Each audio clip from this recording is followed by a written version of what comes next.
The theater. What's happened to the theater? It hasn't gone anywhere and it probably never will. The apocalypse could happen and all that would be left is a bunch of cockroaches and a 10-person acting troupe performing cats to said cockroaches. You remember me talking about this lady? This mentally unstable theater teacher that clawed her way up from hell?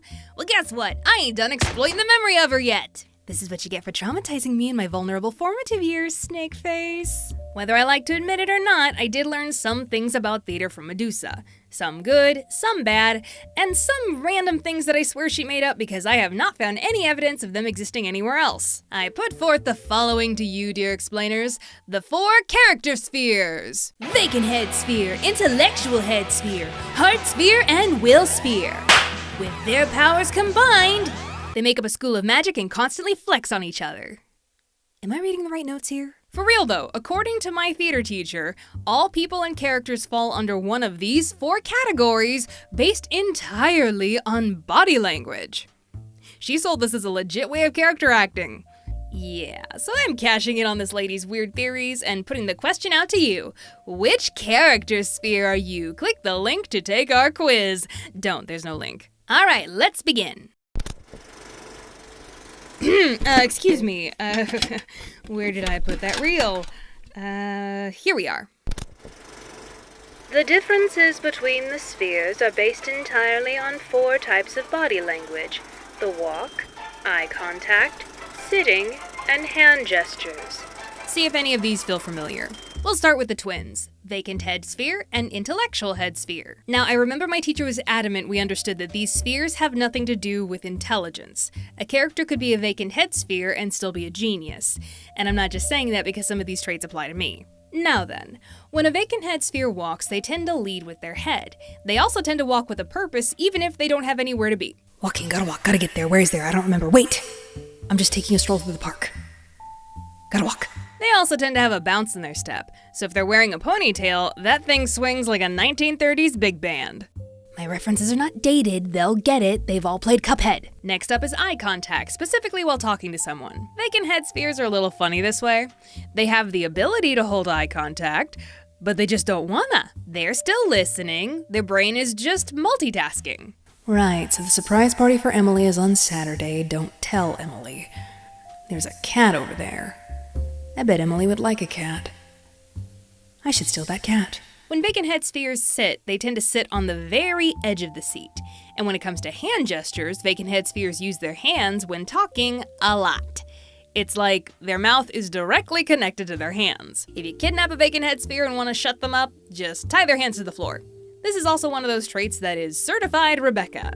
So I guess you know how to kidnap me now? Now, let's move on to the vacant head sphere's twin sibling, the intellectual head sphere. But they're the type of twins that have like some similar features but are in actuality entirely different people. Again, this has nothing to do with intelligence. An intellectual head sphere could technically be a dum-dum, but honestly I've never come across anyone who acted this way that wasn't a big ol' brainy nerd about something. Much like their twin, intellectual head spheres will sit on the very edge of their seat and also lead with their head when they walk. Minus the ponytail swinging bounce, of course. But in direct contrast to their boisterous sibling, when you start to speak to an intellectual head sphere, they must immediately stop what they are doing and very intently stare directly at you while you talk, to an almost intimidating degree. Hey, so you got a moment? I just wanted to ask about that new filing system that Keith... You know what? I'm just gonna go ask Keith. Intellectual head spheres like doing very small things with their hands while talking or thinking, like fiddling with a pen or a coin, twiddling their thumbs, and their gestures are very small and understated.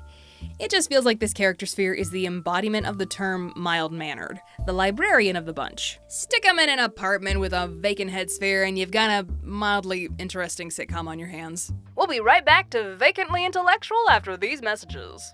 Moving on, you have the heart sphere, a favorite of mine, probably because I share the most traits with this one. This sphere is basically Miss Bianca from the Rescuers movies. First of all, heart spheres have very good posture when they walk because they lead with their chest.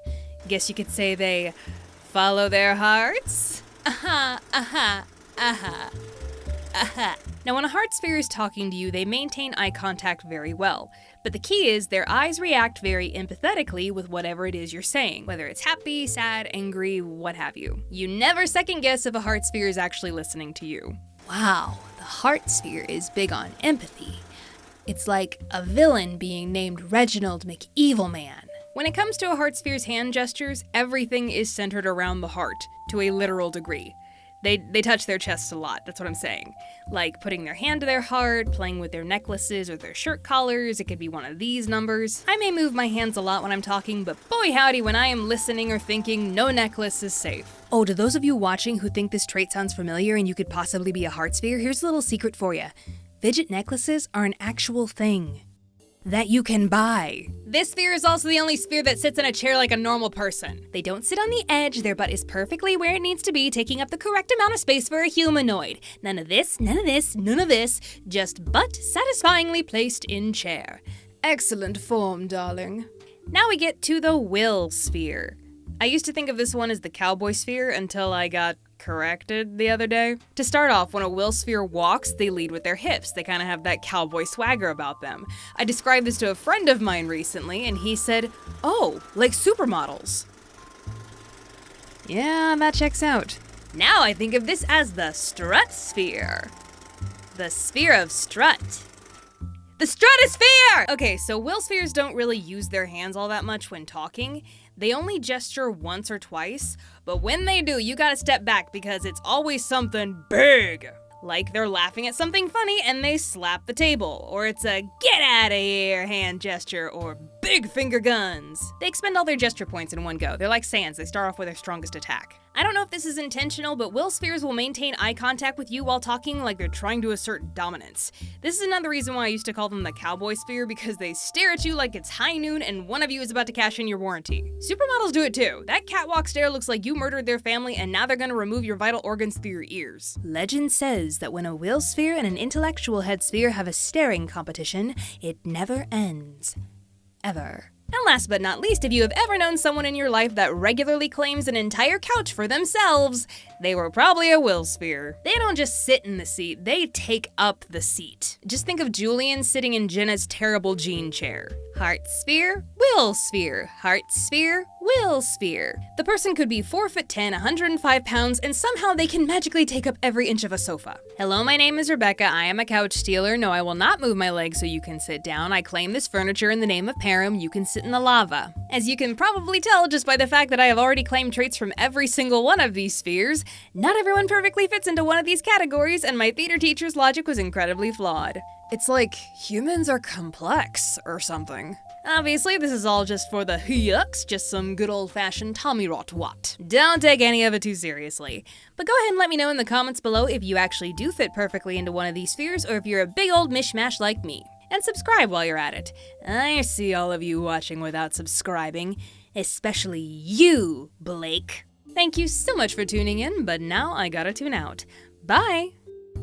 A whole bunch of people named Blake might be freaking out right now.